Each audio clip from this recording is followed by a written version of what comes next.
Mayroong mga switch seats dito na naka-install. Ang ganda ng pagkaka-install, no? Pantay. Level na level yung pagkakagawa. Single switch, 3 gang, at 2 gang. Ngayon, ang tanong, ilang ilaw ba ang pwede sa isang switch?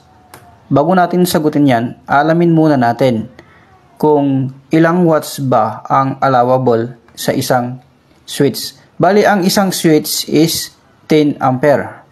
So, kukunin natin yung safety factor. Ita-times natin sa 0.8.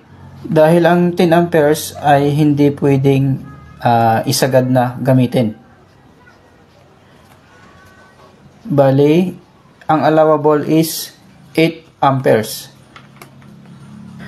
So, itong 8 amperes, dito tayo ngayon magbabase kung ilang watts ang kaya.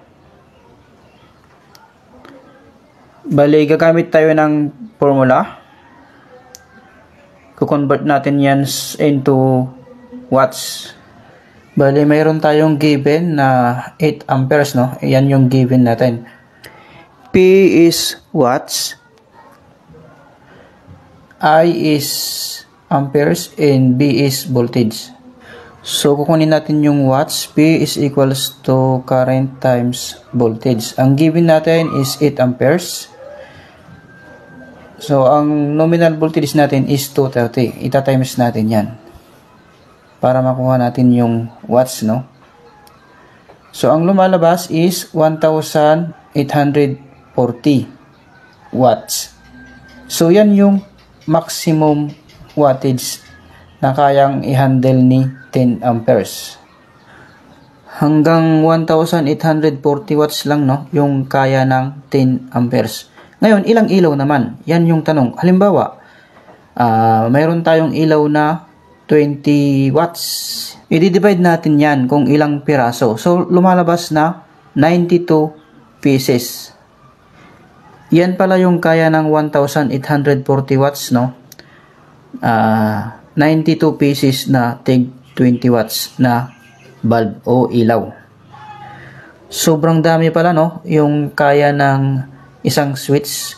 Pero pag sa actual, hindi naman talaga ito applicable. Sobrang dami na yan kung gagamitin mo yung 92 pieces. So para sa akin, ang maximum lang na pwede ay hanggang 1,000 watts. So, yan lang yung maximum dapat. So, hanggang 1,000 watts maximum lang, no? Para sa akin, ha. Yan yung formula natin na ginamit. Hanggang 1,000 watts lang yung maximum.